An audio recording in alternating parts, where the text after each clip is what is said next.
اور electronic media سے جو ڈائریکٹر نیوز ہے اور ایڈیٹر ہے اس کا جو عہدہ ہے وہ ختم کر دیا گیا، اور عملاً مالکان نے ایڈیٹر کا عہدہ سنبھال لیا، تو اس کے بعد یہ زیادہ پرابلم پیش آنا شروع ہوا۔ جس وقت تک ایڈیٹر صاحبان کے کنٹرول میں میڈیا تھا تو اس وقت تک ہم نے دیکھا کہ صحافیوں کی عزت تھی، اخبارات پر لوگ یقین کرتے تھے، اور صحافت کو ایک سچائی کا مشن سمجھا جاتا تھا۔ لوگ صحافت میں اس لیے نہیں آتے تھے کہ وہ یہاں پر پیسہ کمائیں، بلکہ صحافت کو اس لیے جوائن کرتے تھے کہ یہ ان کا پیشن ہوتا تھا، یہ ان کا جذبہ ہوتا تھا، اور وہ اپنے جذبے کے تحت اس کو جوائن کرتے تھے۔ اور پاکستان میں جو میڈیا ہے، آپ کو معلوم ہے کہ وہ ایک وے آف لائف ہے، آپ نے 24 آور 24 گھنٹے اس کے ساتھ گزارنے ہیں۔ صحافی سیاسی رہنماؤں کے ساتھ تصویریں کھنچواتے ہوئے بھی تھوڑا سا احتراز برتتے تھے، اور یہ سوچتے تھے کہ کہیں ان کے ساتھ انہیں بریکٹ نہ کر دیا جائے۔ لیکن اس وقت یہ ہے کہ پاکستانی میڈیا میں فرقہ وارانہ جماعتوں کے نمائندے موجود ہیں، سیاسی جماعتوں کے نمائندے موجود ہیں، اخبارات کے ایڈیٹوریل پیجز پر باقاعدہ جماعتوں کو نمائندگی دی جاتی ہے کہ ہاں یہ بندہ پیپلز پارٹی کا ہے، یہ پیپلز پارٹی کے لیے لکھا کرے گا، یہ مسلم لیگ نون کا ہے، یہ مسلم لیگ نون کے لیے لکھا کرے گا، یہ جے یو آئی فے کا ہے، اس کو جے یو آئی فے کا نمائندگی جو ہے وہاں پر دی جاتی ہے۔ تو عملاً جو اخبارات ہیں اور یہ اب غیر جانبدار نہیں رہے، بلکہ یہ ایک جانبدارانہ طرز عمل اختیار کر چکے ہیں۔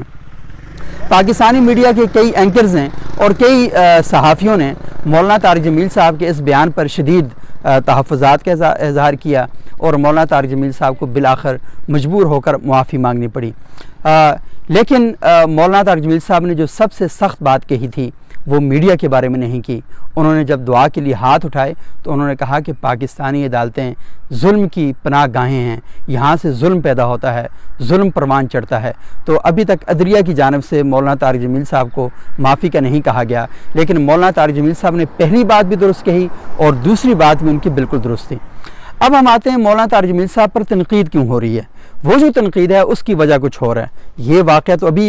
2 دن 3 دن پہلے کا ہے، لیکن ان پر تنقید کی کئی وجوہات ہیں۔ سب سے پہلی تنقید ان کے اوپر یہ کی جاتی ہے کہ ان کی دعوت دین ہمیشہ امراء کے دروازوں پر ہی کیوں دستک دیتی ہے، وہ غریب آدمی کے دروازوں پر نظر نہیں آتے۔ یہ بات ایک بھری مجلس میں مولانا طارق جمیل صاحب سے کی گئی تھی، تو مولانا صاحب کا یہ جواب تھا کہ میں امیروں کے پاس بھی جاتا ہوں، میں غریبوں کے پاس بھی جاتا ہوں، میں ہجڑوں کے پاس بھی جاتا ہوں، اور میں مزدوروں کے پاس بھی جاتا ہوں، لیکن جب میں ہجڑوں کے پاس جاتا ہوں، مزدوروں کے پاس جاتا ہوں تو وہ خبر نہیں بنتے، لیکن جب میں بڑی شخصیات کے پاس جاتا ہوں تو کیمرہ ہمیشہ ان کے اوپر فوکس ہوتا ہے تو وہ خبر بن جاتی ہے۔ لیکن عملاً دیکھا جائے تو مولانا طارق جمیل صاحب جنرل قمر باجوہ صاحب سے ملتے ہیں، اور جب ملتے ہیں تو ان کی دستار جو ہے وہ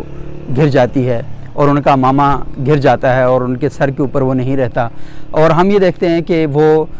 نواز شریف صاحب کے ہاں، مجھے یاد ہے کہ 1997 میں ان کی کابینہ کے اجلاس سے انہوں نے خطاب کیا تھا، اور ان لوگوں کو یہ بتایا تھا کہ کیسے ان کے وزراء جو ہیں وہ نیک نیتی کے ساتھ کام کریں تاکہ ملک کو اور معاشرے کو تبدیل کیا جا سکے۔ پھر ہم نے یہ بھی دیکھا کہ محترمہ کلثوم نواز صاحب کا جنازہ بھی نواز شریف صاحب کی خواہش پر انہوں نے ہی پڑھایا تھا۔ پھر ہم یہ بھی دیکھتے ہیں کہ مولانا طارق جمیل صاحب وینا ملک کو کبھی دعوت دیتے ہیں اور اس کو بیٹی بنا لیتے ہیں، اور اس کو بیٹی بنانے کے بعد اس کے سر پہ دوپٹہ دیتے ہیں۔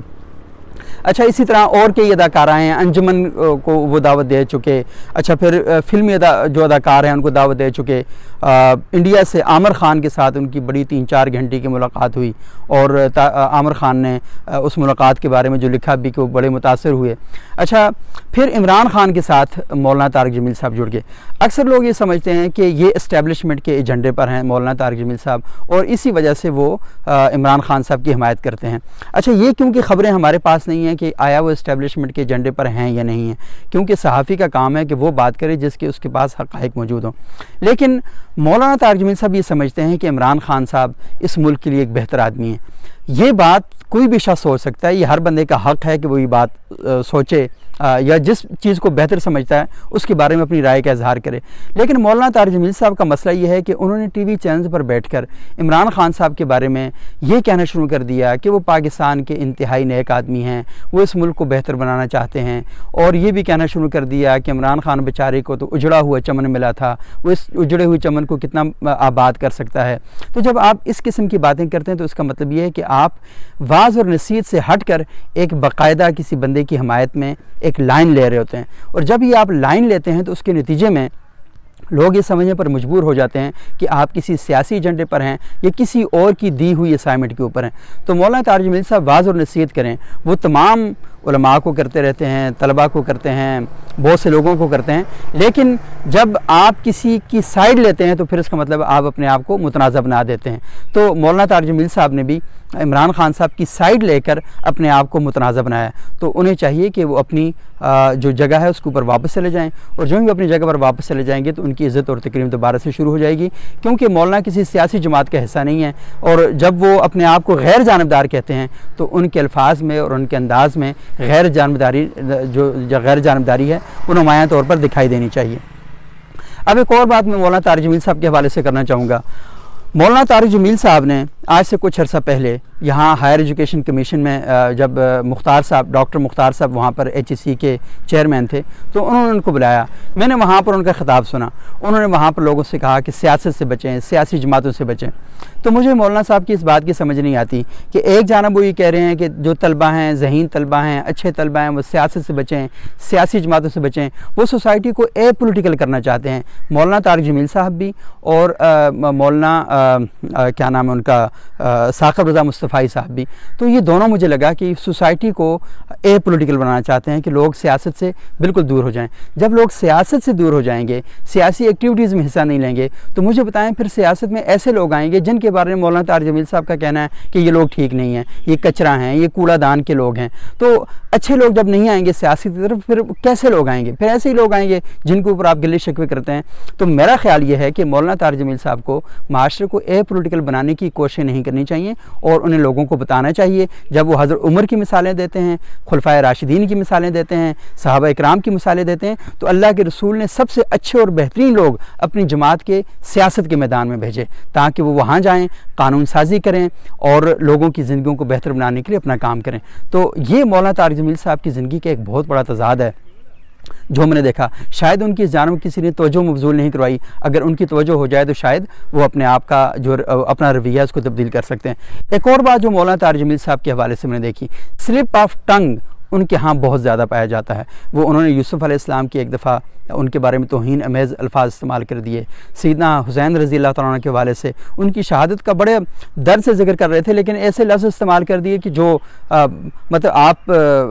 سنجیدگی کے ساتھ سوچیں تو وہ بنتے نہیں ہیں، تو اس طرح نہیں کہنا چاہیے، انہوں نے یہ کہہ دیا۔ ان کے شاگرد تھے جنید جمشید صاحب، اللہ تعالیٰ ان کو غریق رحمت فرمائے، ایک مرتبہ انہوں نے بھی ان کی کاپی کرتے ہوئے ممبر پر بیٹھ کر ایسے الفاظ استعمال کر دیے کہ جو سیدہ عائشہ رضی اللہ تعالیٰ عنہا کی توہین پر مبنی تھے۔ تو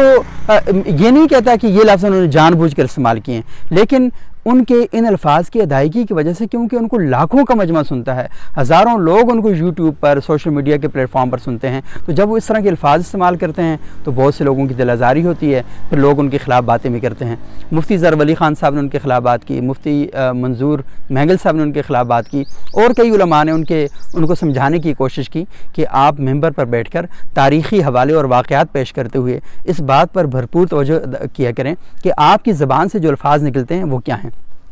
ایک اور بات جو میں آخر میں کرنا چاہوں گا وہ یہ ہے کہ مولانا طارق جمیل صاحب نے وہ خود بھی خیر اس بات کا اقرار کرتے ہیں، ان کے ایک شاگرد ہیں محترم عاطف ہاشمی صاحب، ہمارے دوست ہیں، بھائی ہیں، وہ ان کے شاگرد ہیں، تو انہوں نے بتایا کہ انہوں نے خود اس بات کا ذکر کیا کہ انہوں نے اپنے بچپن میں جو چیزیں عربی زبان سے متعلق آتی تھیں، واقعات تھے، حکایات تھیں، جو بھی چیزیں، تو وہ ان کو یاد کرتے رہے بغیر اس بات کی تحقیق کیے کہ یہ درایتاً یعنی جو رپورٹ ہوئی ہیں چیزیں یہ درست ہیں یا نہیں ہیں۔ تو مولانا طارق جمیل صاحب ان کو یاد کرتے رہے، تو ابھی تک وہ ان کی زبان پہ چڑھی ہوئی ہیں، وہ جہاں کہیں بھی خطاب کرنے کے لیے جاتے ہیں تو وہ جو ان کا حفظ شدہ باکس ہے تو اس میں سے وہ چیزیں نکال کر مجمع کے سامنے پیش کرتے ہیں۔ تو اب کیونکہ حالات بدل چکے ہیں، زمانہ بدل چکا ہے، لوگ سوالات کرتے ہیں، تو طارق جمیل صاحب کی بہت سی چیزوں سے، اور خصوصاً جو ضعیف چیزیں وہ پیش کرتے ہیں، اس کے نتیجے میں نوجوان ذہنوں کے اندر ابہامات پیدا ہوتے ہیں، شکوک اور شبہات پیدا ہوتے ہیں، وہ مذہب کے اوپر اعتراضات کرنا شروع کر دیتے ہیں۔ تو طارق جمیل صاحب کو چاہیے کہ اس باب میں بھی انہیں اپنے رویے پر اثر نو غور کرنے کی ضرورت ہے۔ تو اوورآل طارق جمیل صاحب پر جو تنقید ہے تو وہ کئی حوالوں سے ہے، اور میں نے آپ کو وہ چاروں حوالے بتا دیے۔ سب سے پہلی بات یہ ہے کہ وہ ٹی وی پر آ کر